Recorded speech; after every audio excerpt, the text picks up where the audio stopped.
Forex and all that. But for somebody who doesn't know who you are, please tell me, who are you? Where are you from, man? From Begersfort, Ramtodi. I was born that side, 95. I grew up that side, small Christian family. I only have a little sister, Ritu fella. And then, yeah, just chilled home with love. There was nothing at that time, but there was more love. So it sort of replaced the gap, in between, the difference between how I grew up and other kids as well. Because the conditions were not so nice. We stayed in a shack for, I don't know for how long, but we only got out in 2013. Sure. Yeah, that's when we got out of a shack when I was doing my first year at TUT.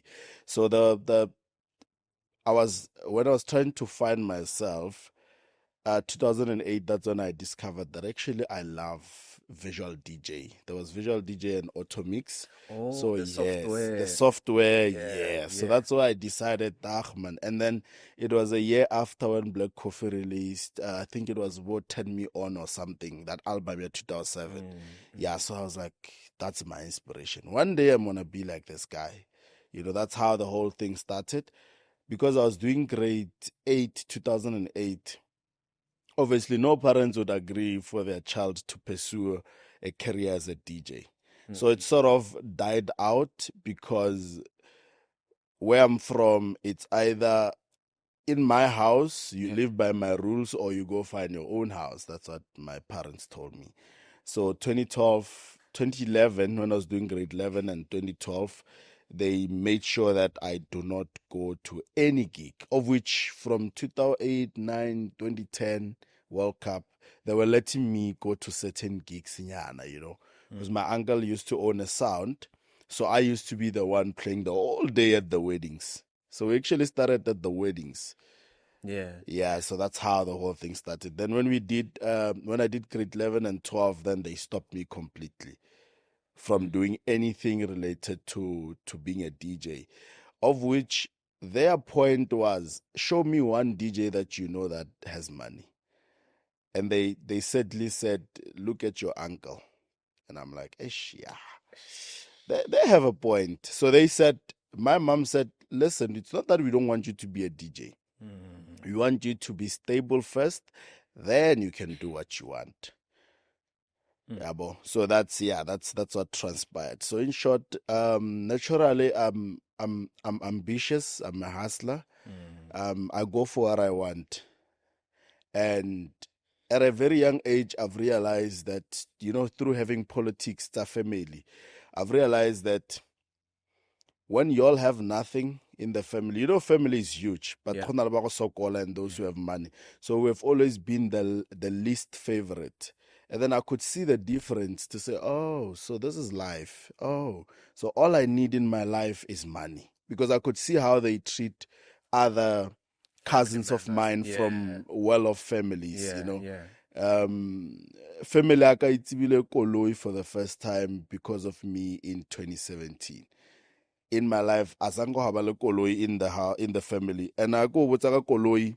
I'm not talking about anything expensive. Corolla tears necks from like close family, right?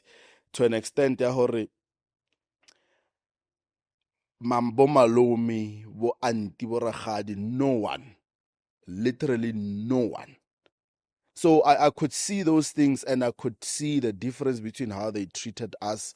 You see those things in family functions. You can see, oh, okay, so right now we are from the other side of the ship. Oh, okay. So one thing clocked in my mind, I was like, you know what? No matter what I do, I need to get money. Because I didn't like how they treated my mom in some instances.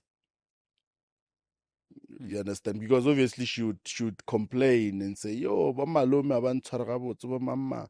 And in my heart, I'm like, one day is one day. They're going to respect you. So I had to be the sort of sacrificial lamb for the entire family.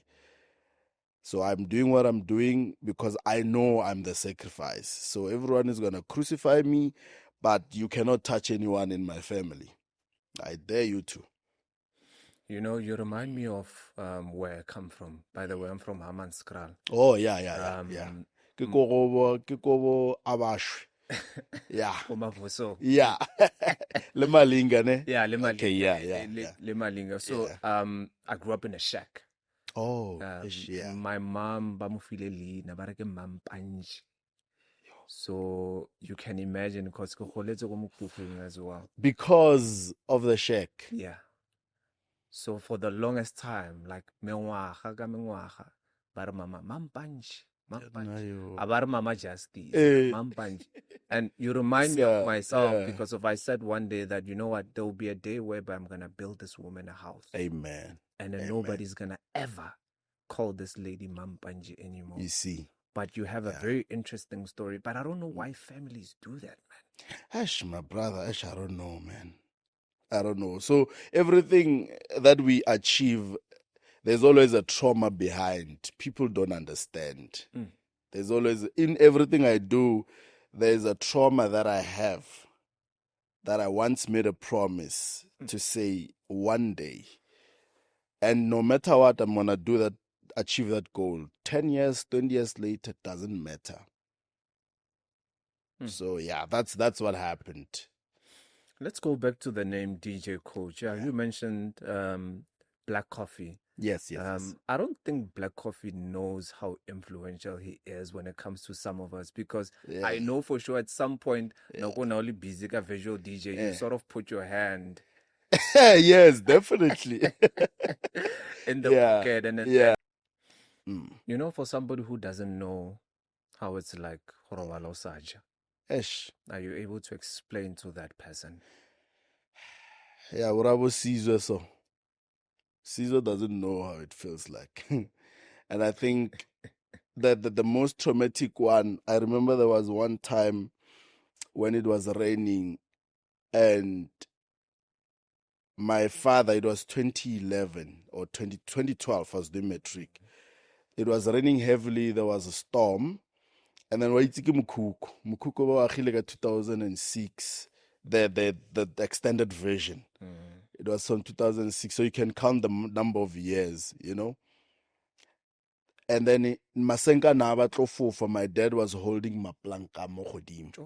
And then Nalena was holding the container, like where it's leaking, you know. And those moments just don't get erased in my head because every time when I think of failing in life, I go back there and I'm like, nah, I'm not gonna go back there. So it's I see food, but just the whole experience, living it every day is traumatic.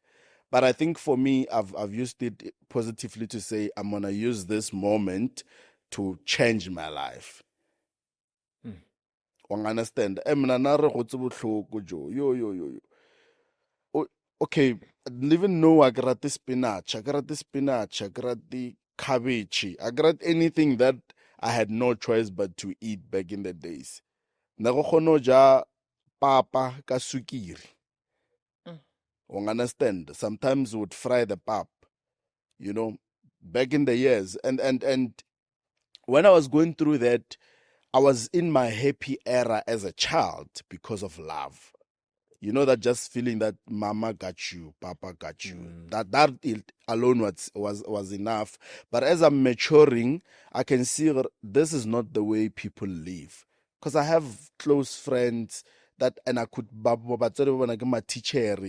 Ba kgone ya toropong ka koloi, ba kgone ho apara tša Christmas. Rena ka Christmas re apara uniform. Because they tell you January you're gonna need this toughest shoes. You know, so hey, brah. Yeah. Yeah, no, I hear you. Yeah, you know? it was tough, bro. Yeah, it was tough. And I can agree with you that, you know, a lot of people they don't know. Maybe some people know this, or when there's a storm that's gonna come, hona pula, hona le moya. I remember hona le barekeng trateng we ba e beile ka ntle, hona le stena ka ntle and yes, yeah. So that we had double of that, so that mukuku fofa. Because there's sometimes the storm can be a little bit too much. Mukuku ka fofa. Yeah, that is true. So and water as well, a lot of flooding. Sure. A lot of flooding. So yeah, and I think it used to that kawata, because you know when you are moving, when you are a teenager, you're also starting to develop certain things, like as a person, your feelings, your whatnot. And it's like this room divided by curtain. Yeah. Your parents are there, just the curtain or skomora yang. Lebona, they can also have their privacy as well. Ukas Jolie as well, with his young girlfriend to go in. I think it took me a long time to actually brought one girlfriend. Hey, if my father is watching it, I'm sorry. I brought one girl, only one, and I think it's because she chose me for me. She understood. Everyone else was a bit judgmental, you know, because you could hear the conversation. Wait to go gila ra kwerana ka break. Right, we're now dulam kukung. And then I would laugh, but deep down it hurts. It hurts because it was not my choice. Remember, it was before trading. So I didn't deserve that. So if you don't like me now, you can say I deserve what I'm going through now. But back then, I didn't deserve it because I was still a kid. I deserved to get all the attention, the love, access to things, and decide who I truly become. So we were forced to be adults at a young age through thoughts.